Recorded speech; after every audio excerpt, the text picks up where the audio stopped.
Hello, and welcome back to my channel. If you are new here, my name is Layla, and for today's video, I want to update my 2024 financial goals since I quit my job. In late 2023, I was setting my financial goals for the upcoming year, as I always do. But of course, at the time, I had my full-time job, and I did expect to keep my full-time job through all of 2024. So with that in mind, I set some pretty ambitious goals, and definitely based on having a full-time job in combination with my business income. I'll link that original video down below because I've already actually hit some of those goals. So I wanted to max out my Roth IRA for the year. I've already done that. I wanted at least $5,000 in my travel sinking fund. I hit that. $3,000 in my beauty sinking fund, $4,000 in my business sinking fund. I hit all of these throughout the first few months of 2024, which I'm super grateful to say. But I did have some other goals that are just not going to be possible now that I am self-employed. The main one that I'm thinking of is maxing out my 401k. I will not be doing that this year. Obviously, I do plan on, I'll talk about my goals with investing, so just hold on that. I also set a goal of reaching a net worth of $150,000 or more. That's still possible, but probably a bit of a stretch at this point. So I think now is a good time to reset my goals for 2024 because now that I'm self-employed, things will look a little bit different. Goal setting is one of my favorite things in the world anyway, especially when it comes to finances. So I have been very excited to set these goals and film this video. So the first goal for 2024, which I actually already set this goal for the year, is to make at least $50,000 from my business. YouTube, blogging, financial coaching, affiliate sales, sponsorships, so on and so forth. In 2023, I grossed about $44,000 from my business income. Obviously, after taxes, business expenses, it comes out to not that much money. So that's why I stuck with about $50,000 for 2024, and I am going to keep that goal. Now, ideally, it would be closer to $60,000. And I think that will be possible. Just looking at my numbers so far this year, I'm already on track to hit over 50K. I am on track to go above that actually.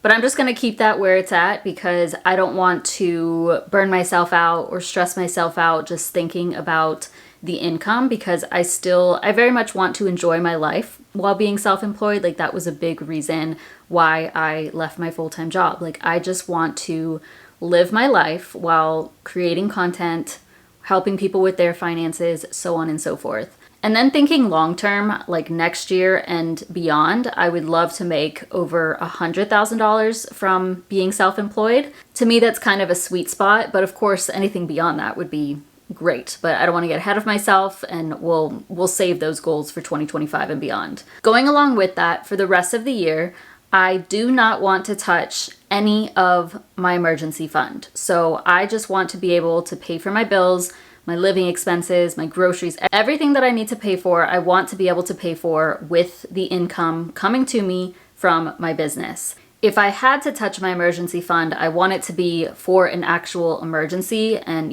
fingers crossed, like we obviously don't want that to happen. But if I am reaching into my emergency fund in order to pay for the house or to pay for my groceries, that is a problem. That means my business is not sustainable. Like I cannot be self-employed any longer, and I don't want that to happen. I don't think it will happen just based off of what I can tell, the amount of income that I've made so far in 2024, but it's still a goal of mine, so figured I would mention it here. And then I do have a number of sinking funds for specific things, travel, car maintenance, car insurance. Those funds are fine for me to pull from. Like if I'm traveling, I'm going to pull from my travel sinking fund because that's exactly what I saved for. So that's fine. I just don't want to touch my emergency fund for actual living expenses. And going along with that, I do need to update my emergency fund goal. So coming into 2024, I wanted $18,000 in my emergency fund by the end of the year, but I'm going to lower that to a goal of $15,000. I'm actually not too far off. At the time of me filming this, I'm like 1,000 something away from hitting $15,000. So if we consider the interest that I'm going to gain in my high yield savings account, plus if I put in, let's say like 100 per month or so, I should be able to hit $15,000 in my emergency fund by the end of 2024. And that's still a pretty good number. So I'm content with lowering that goal a little bit and just slowly adding into that for the rest of the year. There are also a few sinking funds that I want to keep up with, meaning I want to keep contributing to them on a monthly basis like I have while having a full-time job. The first one would be gifts. So my gift sinking fund, if a birthday comes up, Christmas, I actually don't buy gifts for Christmas anymore, but typically anytime that I purchase gifts, I would replenish my spending from the sinking fund that I have. Sometimes I don't, I just cash flow it, but I do want to keep adding to this. For the last, I don't know, couple of years or so, I've been adding $75 per month. That seems to be a good amount for me, just based off of how much I spend in gifts per year. So I would like to continue putting $75 per month to my gift sinking fund. Car insurance is another one. So lately I've been putting $115 to my car insurance sinking fund, but I'm gonna have to bump that up to at least $125 just because car insurance is so expensive these days, and obviously just because I quit my full-time job, it doesn't mean I get to stop paying car insurance or insurance in general. So that one I want to do at least $125 each month for the rest of the year. I pay my car insurance premium every 6 months. Currently I'm with Progressive. I do have to pay that this month at the end of May, and right now I think it's like $745, but I am gonna try and mess with my policy, see if I can get that a little bit lower, just because I know that's low compared to a lot of other people that I've seen, but that's the highest I've paid ever, so I'm gonna try to lower it. And then of course 6 months from now we'll see what things are looking like and if I need to switch or what the case may be, but for now, I'm gonna aim to do $125 to my car insurance sinking fund. And then the third sinking fund that I wanna maintain is car/car maintenance, and I would like to add at least $100 per month to that. I don't get too much car maintenance done. I get an oil change every 6 months or so. I have a 2015 Toyota Camry. I probably need to replace my tires at some point this year, maybe early next year. So obviously when I do that, I'll pull from this car maintenance sinking fund. But this fund is also saving for a car in the future. So one day I want it to be like 20,000 plus in this account for when I do need to get a new car. Now, I'm gonna try and make my 2015 Toyota Camry last as long as possible. I do get regular service done on it, and that's how you help to maintain it. I fill up my gas when I'm at a quarter tank. I don't let it get too low or anything like that. So I would say I take pretty good care of it, and I will try to make it last as long as possible. But yes, I'll figure that out when the time comes.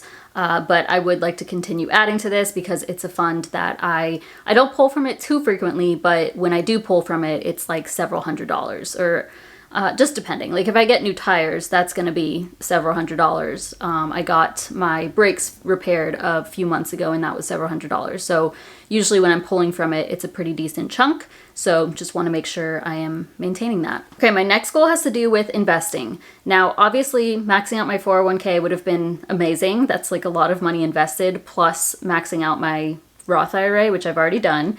So far this year, I have invested quite a bit of money, but that's not something that I want to stop. Like a big goal of mine is to continue investing on a monthly basis. And for me, I want to make sure that I am contributing to an investment account come July. And that is specifically the SEP IRA. So I am planning to open a SEP IRA by July of 2024. And as of right now, for the rest of 24, I want to put at least $100 to that per month. I know that's not that much. Eventually I will increase that, but just because I gotta see how things are gonna look for the rest of the year, you know? Like I am brand new to being self-employed. I really don't know what to expect, and obviously things are still pretty expensive, like groceries and just living expenses in general are pretty pricey and up there, so I just want to be careful with the money that I am investing. Like that's a big commitment, you know? Like once you invest the money, it's invested. So I'm absolutely okay with taking things a little bit slower to begin with. And what's really cool is that the way that I've set up my business, I am an S Corp. Let me make sure I sound that out because I've said S Corp in a few videos and people thought I'm saying escort. I am not an escort. S Corp, S-C-O-R-P.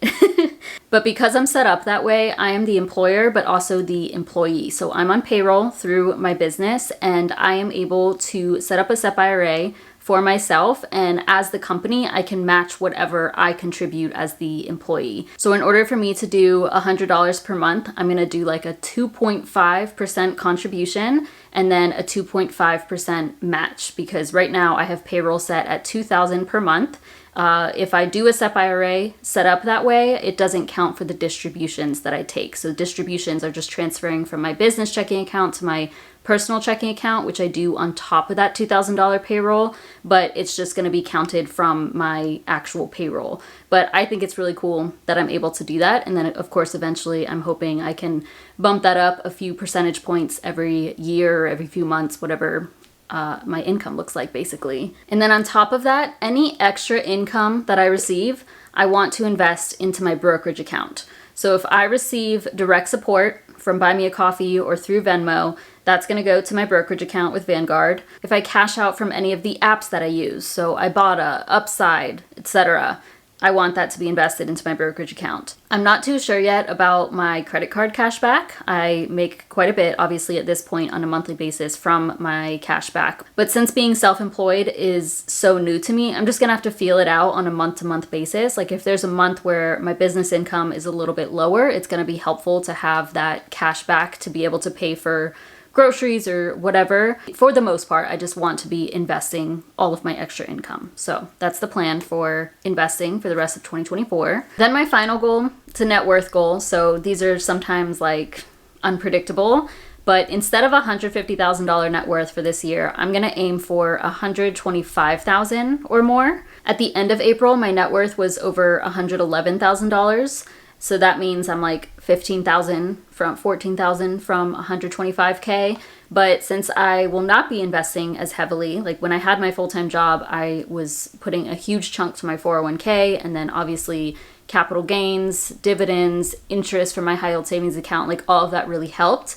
But obviously things are going to be a little bit slower throughout the rest of the year, which is fine. I've also come to terms with the fact that my net worth may decrease some months throughout the rest of the year, because if I'm not investing as much or if I'm not saving as much and I pull a little bit from my sinking funds, or if the stock market has a big drop, I may see a decrease in my net worth. Now, I'm really hoping I don't go under 100K of a net worth, because that was like a big milestone that I recently reached. I don't think that would happen. It's a possibility. I'm not going to stress about it. So overall, every month going forward, I would love to see my net worth continue to increase, even if it's just by a few hundred each month. But I know that that may not be possible, and that's okay. But that would be great to see. And then by the end of the year, over 125K, I feel like would put me in a good spot. And that's it.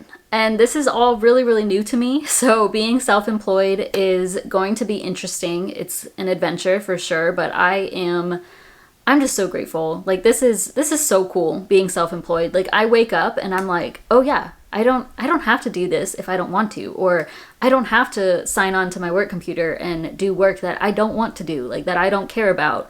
I get to do what I want to with my time, and it's like a breath of fresh air. Thank you so much for being here. Thank you for your support. I can't express it enough. Like I am just so happy that this is the path that I'm going down. I am so proud of myself for making the decision to leave my full-time job, even though it was scary and even though I was getting cold feet, because I just feel even more motivated to like work on my business, and I've spent so much more time throughout the day working on things, and it's just so fun. Like it's just so cool.